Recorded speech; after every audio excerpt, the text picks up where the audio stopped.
नाजरीन अस्सलाम वालेकुम। इनसाइड न्यूज़ के नए प्रोग्राम के साथ मैं हूं इब्राहिम राजा और आज हम आपको बताएंगे कि लंदन में नवाज शरीफ की रिहाइशगाह पर जाने वाले 3 पाकिस्तानी अफसरान का मामला क्या है, इस दौरान 12 मिनट तक क्या होता रहा और वजीर आजम इमरान खान के सामने कौन से ऐसे 3 इंकशाफात किए गए जिन पर वो हैरान रह गए। अगर आप इस खबर की तफसील जानना चाहते हैं और आने वाले दिनों में भी अहम मामलात से आगाह रहना चाहते हैं तो हमारे चैनल को सब्सक्राइब कीजिए। और अब बात करते हैं आज के मौजू पर, यानी नवाज शरीफ की रिहाइशगाह के बाहर 12 मिनट तक क्या होता रहा और वजीर आजम के सामने क्या 3 इंकशाफात किए गए। आपको इस मामले से जुड़े 2 वाकयात और उनकी हैरान कुन तफसीलात बताते हैं ताकि आप तमाम डॉट्स कनेक्ट करके यानी नुक्तों से नुक्ते जोड़कर इस पूरे मामले को अच्छी तरह समझ सकें। तो सबसे पहले आपको आगाह करें कि मियां नवाज शरीफ के बेटे हसन नवाज का दफ्तर मियां नवाज शरीफ की रिहाइशगाह से कोई 6-7 मिनट के फासले पर है और नवाज शरीफ अक्सर हसन नवाज के दफ्तर जाते रहते हैं। अब जिस दिन मियां नवाज शरीफ बड़ी जारहाना तकरीर कर रहे थे उसी दिन इस्लामाबाद से लंदन एक फ़ोन गया। इस फ़ोन से पहले एक अहम मीटिंग भी हुई थी और इस मीटिंग में कुछ अहम अफराद शरीक थे और कुछ इंतहाई अहम नौइयत के फैसले भी इसी मीटिंग में किए गए थे। अब जिस वक्त इस्लामाबाद से लंदन फ़ोन गया उस वक्त मियां नवाज शरीफ की तकरीर जारी थी। ये तकरीर वो मुस्लिम लीग नून की सेंट्रल वर्किंग पार्टी के इजलास से कर रहे थे, यानी ये उनकी पहली नहीं दूसरी तकरीर थी। इस तकरीर में भी उन्होंने ना सिर्फ वजीर आजम इमरान खान बल्कि पाकिस्तान की जो फौजी क़यादत है उसको भी निशाना बनाया। ख़ास तौर पर उन्होंने आसिम सलीम बाजवा को बहुत ज़्यादा तनकीद का निशाना बनाया था इस तकरीर में। अब इस दौरान इस्लामाबाद से लंदन जो फ़ोन गया उसमें 3 पाकिस्तानी अफसरान को एक ख़ास हदायत की गई। ये हदायत मियां नवाज शरीफ के मुतल्लिक थी।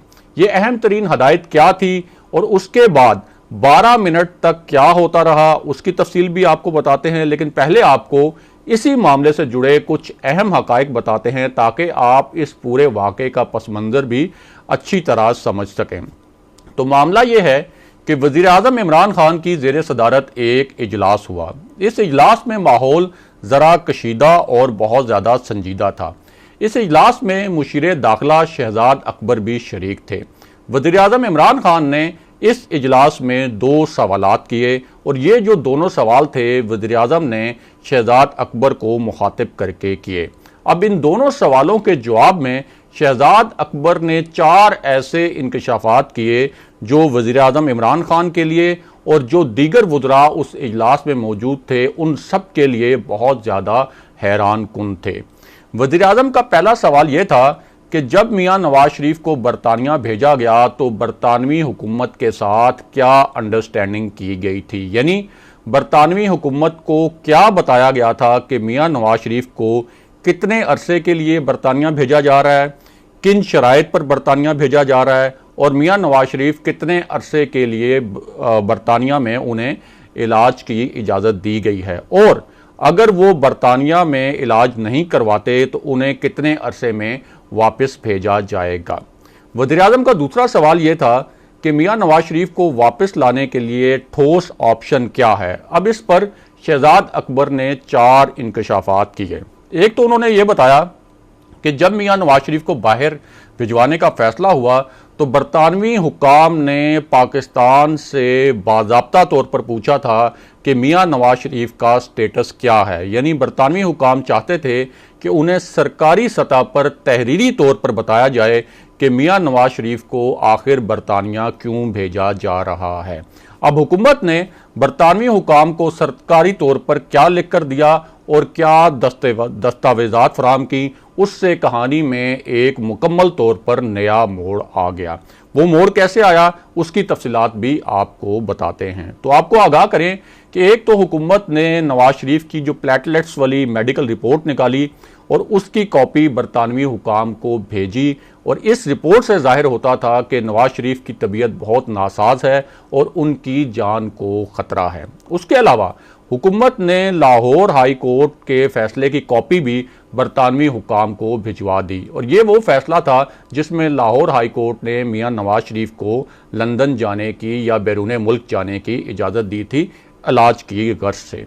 उसके अलावा एक और अहम दस्तावेज भी बरतानवी हुकाम को भेजी गई, और ये जो दस्तावेज थी ये असल में काबीना के फैसले की कॉपी थी। यानी काबीना ने जब मियां नवाज शरीफ को बाहर जाने की इजाज़त देने की मंजूरी दी थी, उसका जो बाज़ाब्ता फैसला किया गया था उस फैसले की कॉपी भी बरतानवी हुकाम को भेजी गई। लेकिन यहाँ हुकूमत से एक बहुत बड़ी गलती हो गई और एक बहुत बड़ा पॉइंट मिस हो गया। ये सारी जो दस्तावेजात हैं ये तो बरतानवी हुकूमत को भेजी गई, लेकिन कोई ऐसी अंडरस्टैंडिंग नहीं बनाई गई कि नवाज शरीफ की वापसी कब और कैसे होगी। मसलन ये एक समझौता करने की कोशिश नहीं की गई कि नवाज शरीफ सेहतमंद होने के बाद लाजमन वापस आएंगे, या जब उनका इलाज ख़त्म होगा तो उन्हें कितने अरसे में लाजमन पाकिस्तान वापस आना होगा। यहाँ अहम बात यह है कि कानूनी माहिरीन के मुताबिक बरतानवी हुकूमत के साथ मियां नवाज शरीफ की वापसी के लिए अंडरस्टैंडिंग बनाना मुमकिन था, क्योंकि मियां नवाज शरीफ उस वक्त एक सजा याफ्ता मुजरिम थे और इसी वजह से ये अंडरस्टैंडिंग बनाई जा सकती थी कि उनके इलाज के बाद बरतानिया उन्हें पाकिस्तान वापस भेजने का पाबंद होगा। लेकिन हुकूमत से ये पॉइंट मुकम्मल तौर पर मिस हो गया। और अब वापस आते हैं इस्लामाबाद से लंदन किए जाने वाले फ़ोन और 3 अफसरान के मामले पर। तो आपको आगाह करें कि इन तीनों अफसरान को एक टास्क दिया गया था, यानी एक जिम्मेदारी दी गई थी। ये टास्क उस वक्त दिया गया था जब मियां नवाज शरीफ हसन नवाज के दफ्तर में मौजूद थे, और वो उस वक्त हसन नवाज के दफ्तर से अपनी पार्टी के इजलास से खिताब कर रहे थे। इन तीनों अहलकारों का ताल्लुक लंदन में जो पाकिस्तान का हाई कमीशन है उस हाई कमीशन से था। इन अहलकारों को कहा गया था कि वो मियां नवाज शरीफ तक अदालती वारंट पहुंचाएं, यानी उनकी तामील करवाएं। और ये जो अहलकार हैं ये 12 मिनट तक एवन फील्ड से मुल्का जो रोड है उस पर इंतज़ार करते रहे। लेकिन यहाँ से कहानी में एक नया रुख आ गया। तो आपको आगाह करें कि इससे पहले पाकिस्तानी हाई कमीशन के अहलकार 5 मरतबा एवन फील्ड यानी मियां नवाज शरीफ की रिहाइश गाह पर जा चुके हैं, और उन्होंने कोशिश की कि वहां मियां नवाज शरीफ या उनका कोई अजीज अदालती वारंट वसूल करे और उस पर दस्तखत करे, यानी अदालती वारंट की किसी भी सूरत तामील हो सके। लेकिन 5 मरतबा मियां नवाज शरीफ, उनके किसी रिश्तेदार या किसी अजीज ने ये वारंट वसूल करने से साफ इनकार कर दिया। अब इस पूरी सूरत हाल में पाकिस्तानी हुक्काम ने बरतानिया के foreign and common health office से रब्ता किया।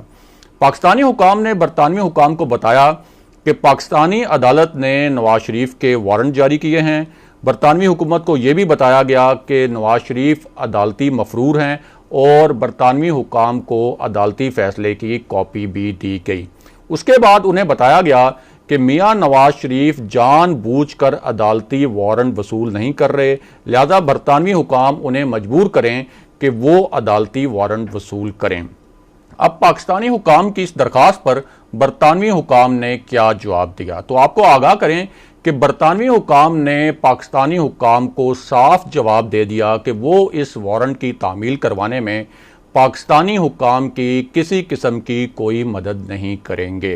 दूसरी जानिब पाकिस्तानी हाई कमीशन के जो अहलकार थे उन्होंने 6ठी मरतबा भी कोशिश की कि मियां नवाज शरीफ ये वारंट वसूल कर लें, और 12 मिनट तक ये जो 3 अहलकार थे ये मियां नवाज शरीफ की रिहाइश गाह पर उनका इंतज़ार करते रहे, लेकिन फिर भी वारंट की तामील ना कराई जा सकी। और पाकिस्तानी हाई कमीशन ने कोरियर के ज़रिए भी अदालती वारंट की तामील कराने की कोशिश की, लेकिन मियां नवाज शरीफ, उनके किसी रिश्तेदार या उनके किसी अजीज़ ने ये वारंट वसूल करने पर रजामंदी जाहिर नहीं की, और कोई भी वहाँ ये वारंट वसूल करने के लिए तैयार नहीं। अब इस पूरी सूरत हाल में बरतानवी हुक्काम का जो मौक़िफ़ सामने आया है उससे ये वाज़ेह हो गया है कि सिर्फ अदालती वारंट के नतीजे में मियां नवाज शरीफ को पाकिस्तान वापस लाना तकरीबन नामुमकिन होगा, और हुकूमत को बरतानिया के साथ ये मामला आला तरीन सतह पर उठाना पड़ेगा। लेकिन यहाँ हुकूमत पाकिस्तान के पास एक और ऑप्शन भी मौजूद है, और वो ऑप्शन ये है कि अगरचे पाकिस्तान और बरतानिया के दरमियान मुल्ज़िमान के तबादले के लिए या मुजरिमान के तबादले के लिए या उनकी हवालगी के लिए कोई बाज़ाब्ता मुआहिदा तो मौजूद नहीं, लेकिन स्पेशल केसेस में दोनों मुल्कों के दरमियान ये अंडरस्टैंडिंग मौजूद है कि इन खुसूसी केसेस में दोनों मुल्क जो हैं वो मुल्ज़िमान को एक दूसरे के हवाले करने के लिए ताउन करेंगे। और इसी समझौते के तहत पाकिस्तान ने भी कुछ ऐसे मुल्ज़िमान जो बरतानिया को मतलूब थे वो बरतानवी हुकूमत के हवाले किए थे, और हुकूमत पाकिस्तान अब इसी ऑप्शन को इस्तेमाल करने का सोच रही है। आज के प्रोग्राम के लिए बस इतना ही। अगले प्रोग्राम तक के लिए खुदा हाफिज़।